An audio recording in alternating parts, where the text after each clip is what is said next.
Extraordinary veterans, distinguished guests, it is a distinct honor to address you all today. On this most solemn Remembrance Day, we gather to acknowledge, celebrate, and remember the heroism of our veterans who so gloriously took up arms in service of our great nation. Indeed, the freedoms and liberties afforded to us today would not exist without their sacrifices. The peace we all cherish would not be possible without their selfless and steadfast dedication. From the Korean Peninsula to the plains of Europe, veterans have served Canada with dignity since the earliest days of Confederation. Jewish Canadians, proud to be a part of the great mosaic of peoples that comprise the Canadian nation, have served throughout Canada's history alongside their brothers and sisters in arms of every origin. They fought and died under the Canadian flag while upholding the values that unite Canadians of every background. As Chief Executive Officer of B'nai B'rith Canada, I serve the Canadian Jewish community in advocating for the causes we must uphold and the human rights we fiercely champion. Without the sacrifices and dedication of veterans, these democratic values we seek to uphold and the society we seek to foster would never be possible. Canada is a magnificent country. The Jewish community of Canada is proud to call this nation our home. The sacrifice of members from our community in service to this country reminds us that we are bound together, our fates inextricably linked. We are proud to be Canadian and proud to have served this nation. To the veterans attending this event today and those across this great land, we salute you. Your courage inspires us, and your dedication and devotion move us. Your sacrifices radiate from the past and illuminate our future. Today, on behalf of B'nai B'rith Canada, Canada's most senior Jewish human rights organization, and in my own personal capacity, thank you. And now, I invite Norm Gardner, Toronto Post Commander of the Jewish War Veterans of Canada, to offer his remarks. My name is Norman Gardner, and I am the Toronto Post Commander for the Jewish War Veterans of Canada. The Jewish contribution to Canada's military history goes back to the time of General Wolfe in the mid-1700s, who had several Jewish members in his contingent, including the captain of his ship, Alexander Schomburg, who was of Jewish descent. Although Canada had a small Jewish population, Jewish Canadians served in the Boer War in South Africa, World War I, and World War II in greater proportion to their population. During World War II, Canada's Jewish contribution to the armed forces was the highest of any demographic group in Canada. The Jewish population was under 170,000, but 38% of Jews over the age of 18 served in the Army, Navy, and Air Force, while others also served in the Merchant Marine. Some distinguished themselves, such as Mo Herwitz, who was the most highly decorated non-commissioned member of the Canadian Grenadier Guards. Mo earned the Military and Distinguished Conduct Medal for his heroic actions, and his regiment recognized his valor by awarding a trophy to him as its most outstanding member. Sergeant Herwitz was one of 6 brothers and sisters who served in the military. He was wounded and died after his tank was surrounded by enemy infantry and anti-tank weapons. His Sherman tank and crew returned fire until it was knocked out, but continued to fight on the ground until all were casualties. Then there was Sidney Schulemson, who was assigned to the RCAF 404 Squadron in Wick, Scotland, and flew a Bristol Beaufighter 2-engine plane. Schulemson was an engineering student who had to drop out of school during the Depression. The Beaufighters were used primarily to attack German shipping along the Atlantic coast and were taking substantial casualties. Schulemson, with the permission of his CO, developed tactics that led to speed and angle of attacks that reduced casualties and became more effective in sinking enemy warships. He wound up training other squadrons in the RAF and RCAF, and led many missions, although he was still a junior officer. Schulumson also took on a German fighter plane to allow his wingman, whose plane was damaged, to successfully escape until the German Messerschmitt withdrew from the battle, and this earned Schulumson the Distinguished Service Medal.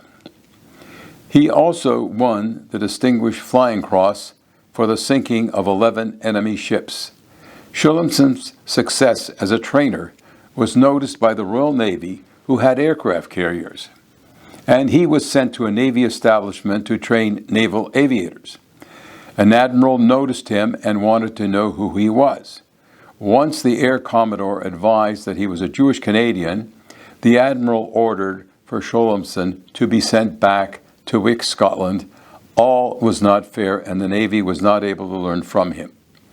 There were many more outstanding and accomplished Jewish war heroes and heroines whose achievements and sacrifices made our community very proud. Jewish Canadians must take pride in the contributions made by those Jews who excelled in the defense of freedom and democracy while serving our country in an honorable profession, the armed forces. We will remember them, always. And now, let us have a moment of silence in memory of our fallen brothers and sisters.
On this Remembrance Day, I'm honored to stand before you in commemoration of the Jewish men and women who fell in line of duty in pursuit of peace and freedom during the First and Second World Wars.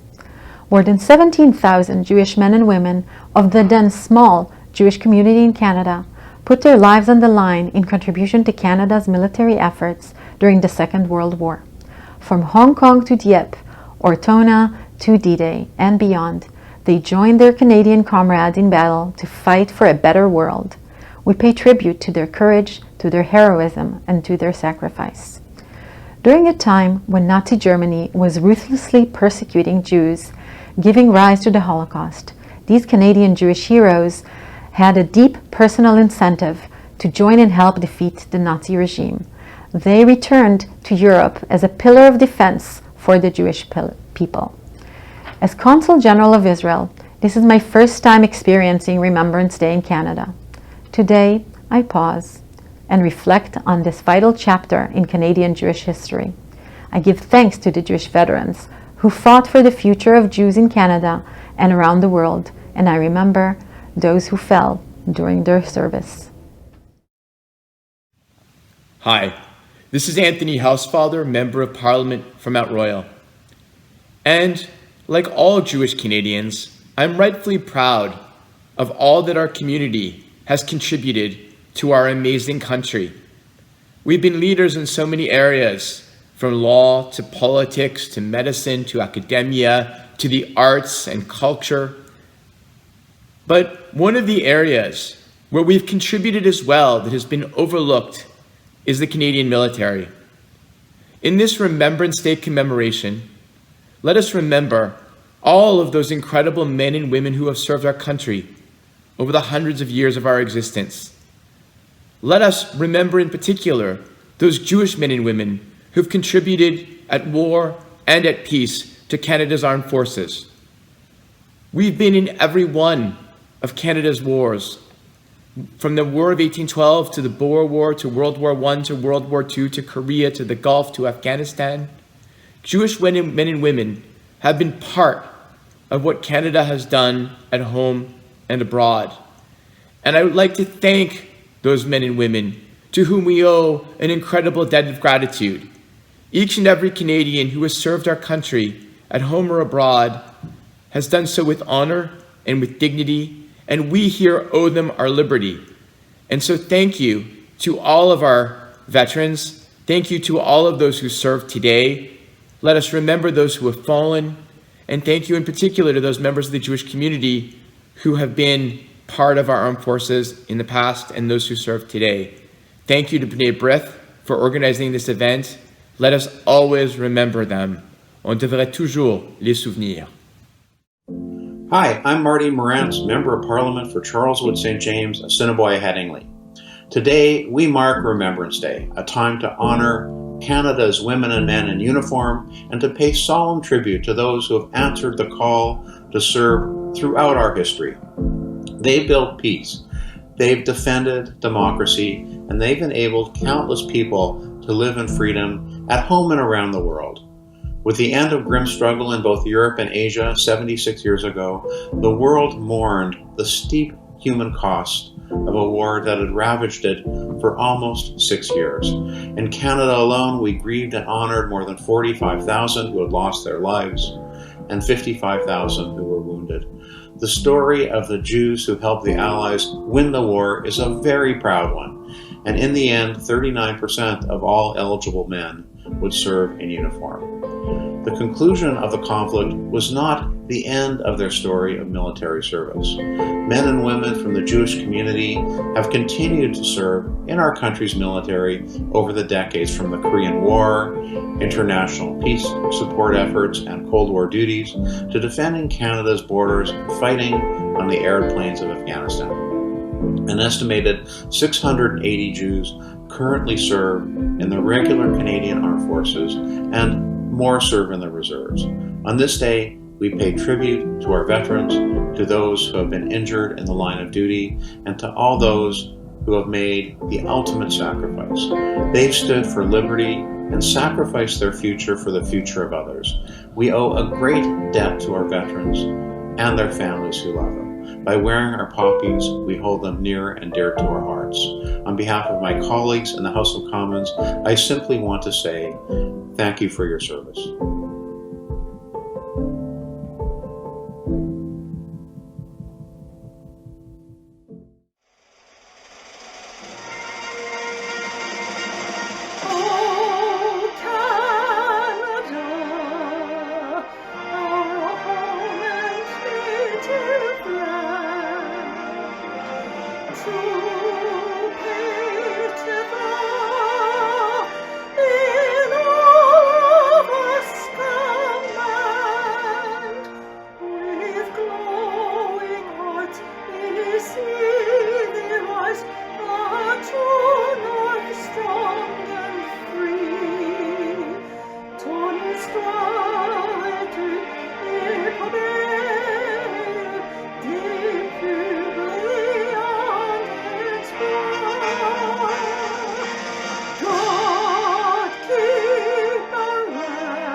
Bonjour. On a tous entendu parler de la Shoah, le terme régulièrement employé pour parler du génocide juif européen durant la Deuxième Guerre mondiale.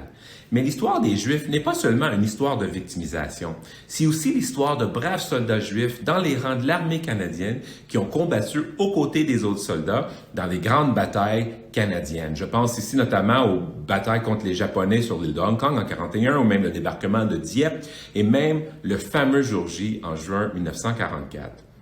En ce jour de souvenir, je veux rendre hommage à ces valeureux et courageux soldats qui ont combattu au risque même de leur vie pour délivrer les populations en prise d'otages au cours de la Deuxième Guerre mondiale, qui, faut pas l'oublier, a fait autour de 70 millions de morts, tant militaires que civils. J'aimerais prendre un petit moment, si vous me permettez, pour souligner la contribution de quelques soldats juifs notoires québécois. Je pense ici au Major Bertram Ellison, médaillé à 6 reprises, ou bien le sergent Samuel Herwitz, ou bien William Allister, David Hart, Joe Gertl, Dick Steele, Saul Stein, qui ont tous combattu bravement en sol européen lors de la Deuxième Guerre mondiale. Je nomme qu'eux, mais c'est une petite liste de tant de contributions de la population juive québécoise. Chacun d'eux a vécu ou a été témoin des pires horreurs de cette guerre, dont on parle encore aujourd'hui, en 2021. Je souhaite aussi remercier et saluer M. Willie Glasser, qui a survécu au camp de concentration, en plus d'avoir combattu comme soldat, et qui va bientôt avoir 100 ans. Et c'est vraiment un privilège pour moi d'entendre cet homme centenaire nous rencontrer sa vie et sa longue route qu'il a eue face à de l'adversité et des nombreux deuils. Merci, mon cher monsieur. Nos soldats, les soldats de notre armée canadienne se sont battus pour secourir les peuples persécutés afin de préserver la liberté. Il ne faut jamais l'oublier.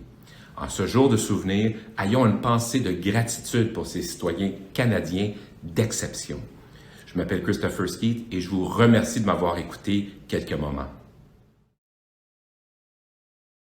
Hello, Mayor John Tory here, and thank you for inviting me to share a few words with all of you as you commemorate Remembrance Day and pay tribute to the experiences of Jewish war veterans who've played a key role in Canada's military many, many times, including up to the present. Today we share our gratitude and reflect on the sacrifices made by fallen Jewish soldiers in the Canadian Armed Forces. And in doing so, we pay respect to them for their role in shaping the rights and the freedoms that we all enjoy today. We know that by honoring their bravery and memorializing that courage, we can keep their legacies alive and learn more about how we can find these qualities in our own lives in the present time. This past year, regrettably, we've seen a rise in anti-Semitic acts of hate.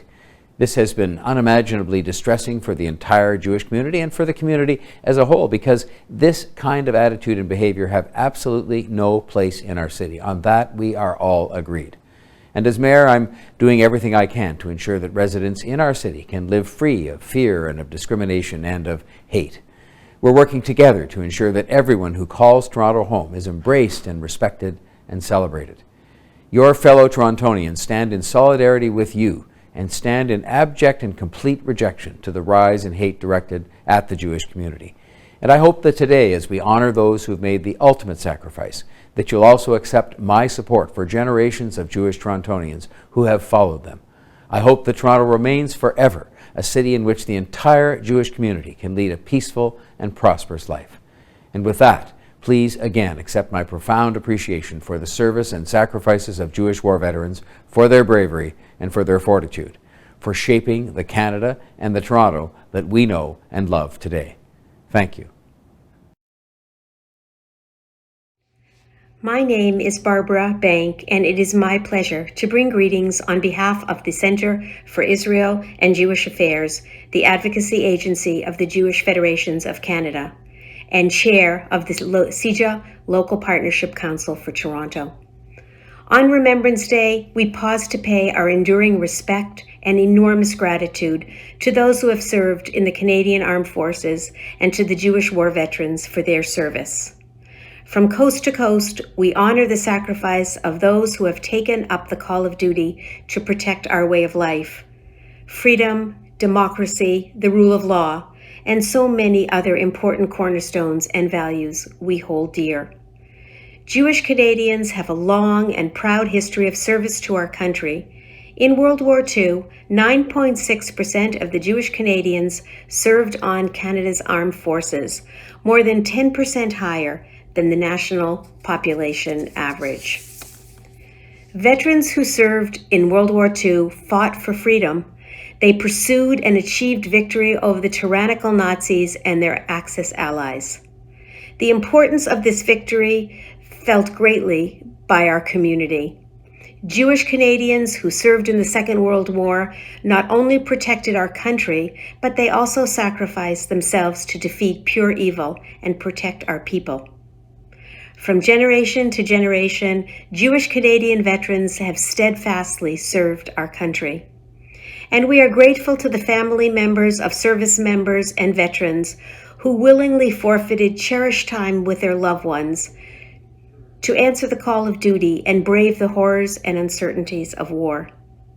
On this day and on every day, to you, Jewish Canadian war veterans, and to those currently serving, we say a heartfelt and immeasurable thank you.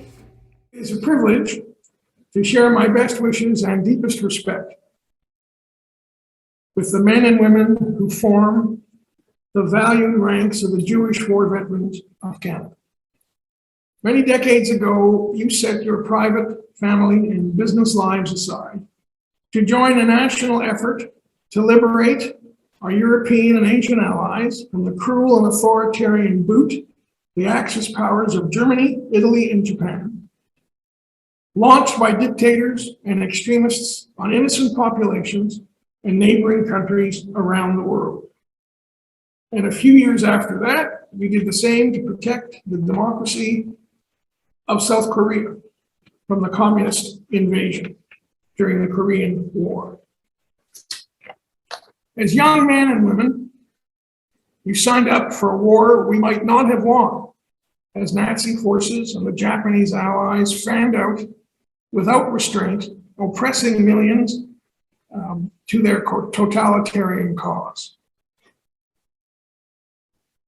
You took your place in the Army, Navy, Air Force of Canada, the Medical Corps, in the Women's Naval Forces, in the Infantry, the Artillery, in the Intelligence Corps, the Armored Corps, the RCAF Fighter Corps, who fought in the Battle of Britain and were part of the liberation of Europe. You were part of the invasion forces that landed in Sicily, and Italy, and Normandy, and Holland, beginning to liberate those countries from the Nazi boot, and you went out of your way to share your rations with the local populations who had been starved and oppressed by the Nazi forces. You were the human and humane face of Canada itself. No allied country contributed more per capita than the country you loved and protected from the Axis peril. And you were amongst the very first forces to land in Korea to repel the communist invaders. Without the sacrifices you made and the risks you took, the deprivation and danger you faced, along with allied forces from the United Kingdom, the United States, the Free Poles, the Free French, there is no way the Nazi vision of oppression and genocide would have been stopped. And when the camps were liberated and discovered and shown to the world was informed about what the Nazi mission was all about. My generation and those who followed can never ever express enough gratitude, respect, and admiration for what you did. Shoulder to shoulder with Canadians of other faiths, creeds, colors, and religions, fighting, slogging, marching, crawling, and converging on the land, sea, and air to stop the enemy cold. This is a day to remember. This is a day to grieve for the young friends and comrades in arms you lost in Europe, in North America, in Korea, in the air, and on the seas, and on the land. Friends and comrades who joined up like you did, and with you to serve a young country, standing loyally by our allies to defend the mother country in World War II, Great Britain and France, and to defend the free South Koreans from communist invasion. I salute you, each and every one, and thank you from the bottom of my heart. You stood guard so freedom and our way of life could survive, and survive strong and free. God bless you all. God bless Canada. My name is Max Moses Jacob Dankner, born in Montreal, the year of May the 30th, 1925. I'm 96 years old. Yeah, there were 6 children in the family. Is that what you want to know? I had 2 brothers and 3 sisters. And my father owned a bakery, one of the first Jewish bakeries in Montreal on St. Lawrence Boulevard, right corner Cuthbert. And the whole family mostly worked at the bakery. It was sort of a family bakery. When I was young, oh yeah, let me explain you. When I was going to this Protestant school in Montreal, what we used to do, my friend Leo Melnick and myself, we were the only Jewish boys in the class. And every morning they came, we had to salute the flag. It was, you know, you get up, salute the flag, and then they would hand out blue books to everybody in the, there was 32 children in the classroom, 32 people, and they would tell us, Leo Melnick and myself, that you have to leave the classroom because they have what they call prayer time. And being Jewish, that we don't believe in Jesus, we have to go downstairs in the basement for 15 or 20 minutes.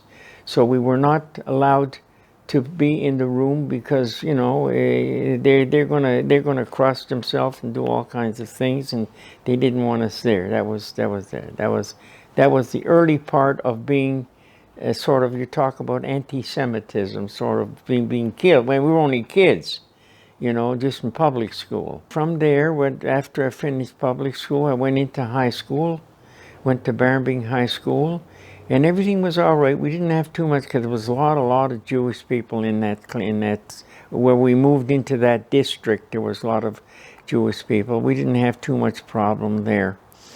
And then, as I said, when I joined the Army, they couldn't understand how Jewish people were in the Army because they're not really fighters, you know. They're not really, either they're doctors, dentists, lawyers, and all that. That's what they were telling us. And what are you doing in here? You know, this is not your cup of tea, you know.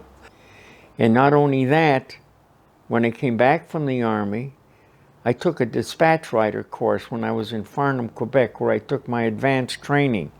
So when I come back from overseas, I decided, my mother remarried, I was all alone, I came back from overseas, but I had the qualifications of driving a motorcycle, you see? So I went down to the City Hall here in Montreal, and I filled out an application, and this policeman that was interviewing me handed me the paper. I filled out the other thing. He says, "Tu parles français, toi?" I said, "Oui, je parle français, I speak French." He says, "Oh, it's correct, là." And then he looked down the sheet. As he was looking down everything I read, you know, they mark out what religion you were. So by me, it was marked like Hebrew. So I checked off Hebrew. And he says to me in French, "Tu es juif, toi?" That means you're Jewish? I says, "Oui, Swedish." And he put his 2 hands up. He says, "On prend pas des juifs dans la police." They don't take the Jews in the police force. I signed up to join. They have what they call a provincial police in Quebec.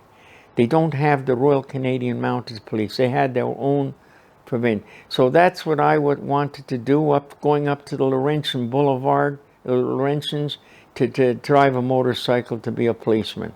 And they turned me down. I was 18 years old.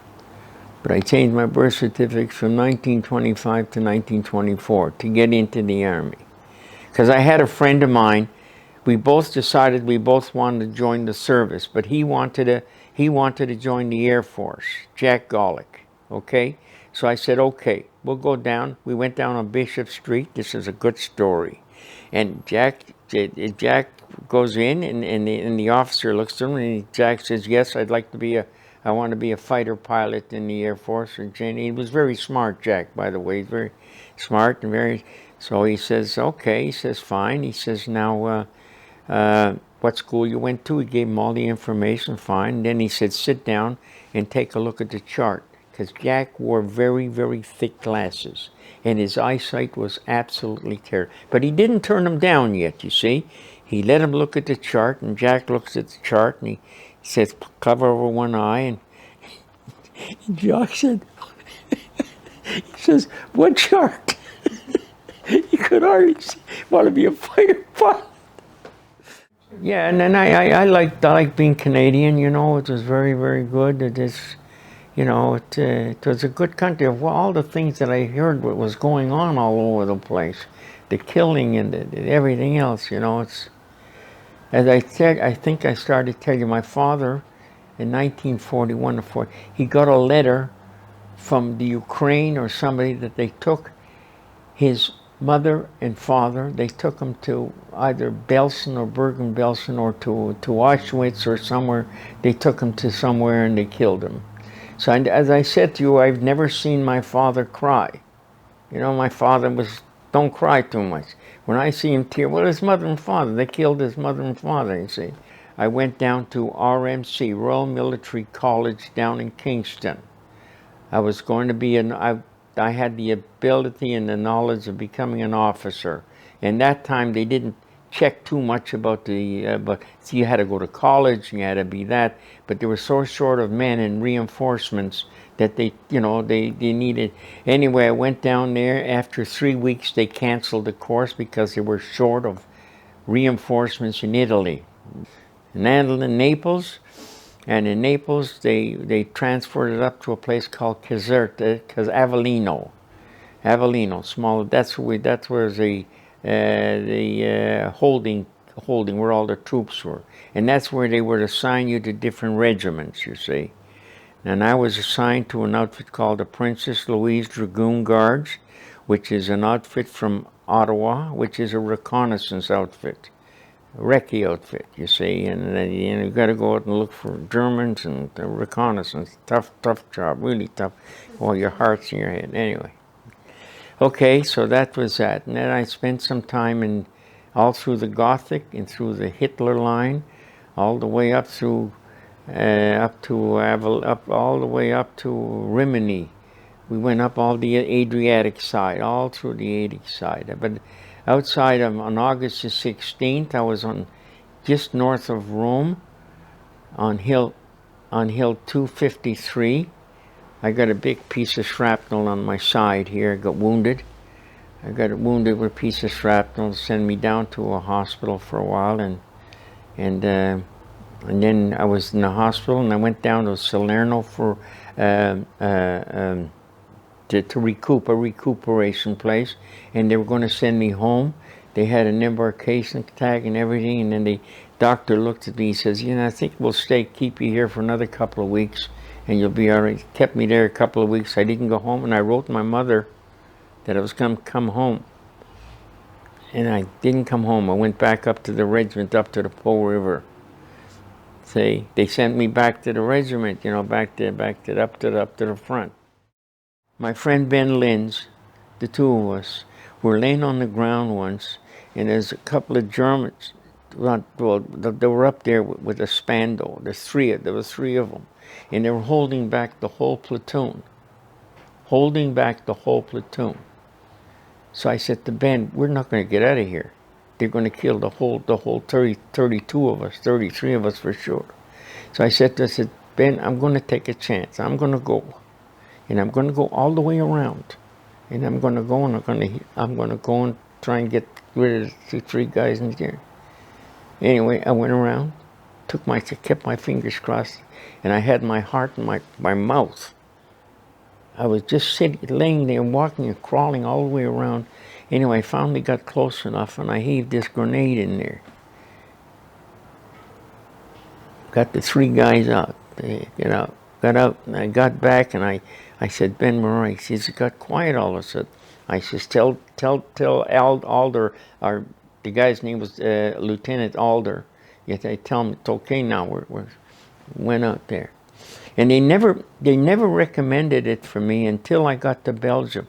My commanding officer knew about all this, that I got this, and in Belgium they came over to me and they said, you know, Mr. Dankner, you got the military medal, which is very few and far between. Which is this one here.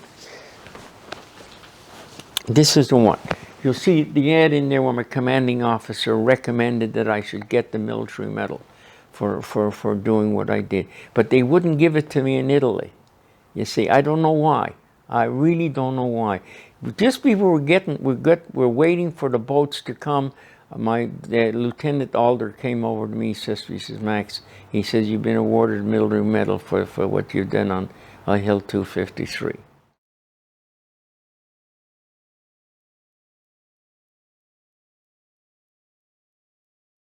Hello. My name is Rabbi Philip Bregman, and I'm coming to you today from Vancouver, British Columbia. I have been asked by B'nai B'rith to make a few remarks regarding Remembrance Day, and I must tell you that I am deeply honored and proud to do so. As a Canadian, I am so indebted to the fact that Canada, 10 days after Britain declared war against Nazi Germany in September of 1939, Canada joined in with Britain and Australia to fight against Hitler and the Nazi scourge.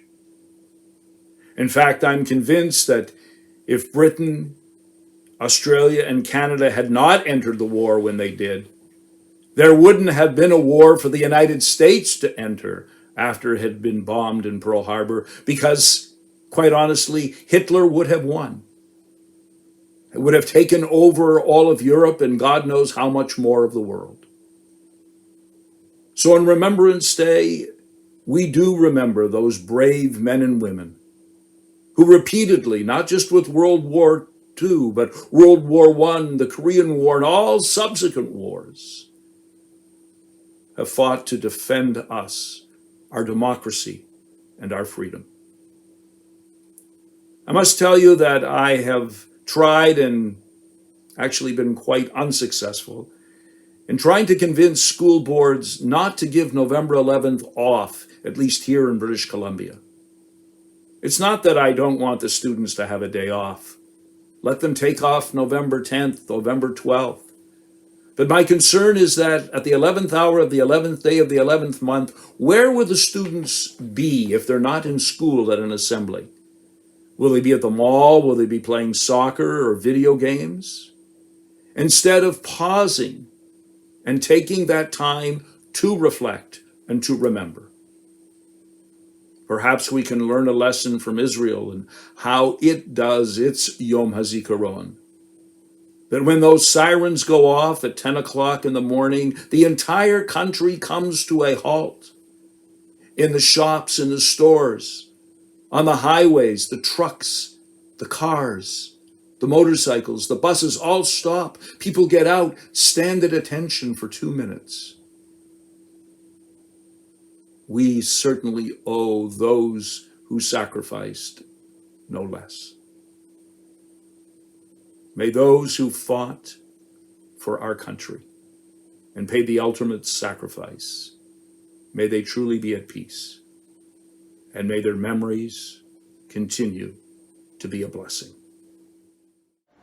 My name is Rabbi Dr. Nata Glogauer, and I'm a captain serving the Canadian Forces, currently deployed on Operation Neon and Operation Projection on Her Majesty's Canadian ship Winnipeg in the Indo-Pacific. Remembrance Day is a time to reflect upon the women and men of every generation who have answered the call to serve our country at sea, on land and in the air, at home or abroad. Nous savons que la paix, c'est plus que tolérer l'autre, c'est se reconnaître dans les autres, c'est réaliser que nous sommes tous ensemble sur le chemin de la vie. We give thanks for those who serve today. We do not take for granted the sacrifices made by those who laid down their lives for us. It is with gratitude that we remember our veterans and serving members who suffer or have suffered injuries in body, mind, and spirit. As a serving member of the Canadian Armed Forces today aboard Her Majesty's Canadian ship Winnipeg, I'm grateful to the many Jewish members before me who made the courageous sacrifice to represent our country. I stand on their shoulders today, recognizing the sacrifices they have made for us. May there be fulfilled the verse from Yeshaya, Lo yisagoy al goy charev, ve'lo yilmedu ad milchama. May the day soon come where all nations will lay down arms and more earnestly give our attention to do justice, to living kindness, and to walk humbly in the sight of our benevolent Creator. May the memory of our veterans forever be extolled in our thoughts and prayers. We will remember them. We will conclude our ceremony with El Mele Rachamim, recited by Rabbi Matisoff, Flor Love Cat singing Hatikva, and the playing of the last post. Thank you for joining us today. My name is Rabbi Menachem Matisoff in Calgary, Alberta, Director of Chabad Lubavitch of Alberta. El Mole Rachamim Shechein Meroimim Hametzei Menucha Nechoyeno Al Kanfei Hashchino Bemalois Hakedoyeshim Uteoyerim Kezeyarokia Mazirim Esni Yishmois Hachayolim Shomsu Veshenegu Beis Milchamtom Vetzovo Akanadi Bavo Shebli Neder Et Ein Tzedoko Be'adas Koras Nishmosom Began Eden Tehei Menuchosom Lochein Balo Rachamim Yastirehem Beseser Kenofov Leilomim Veitzrer Bitzrer Achayim Es Nishmeiseyem Adonai Yehu Nachalosom Veyonuchu al Mishkeveisehem Beshalem V'neimar Amen.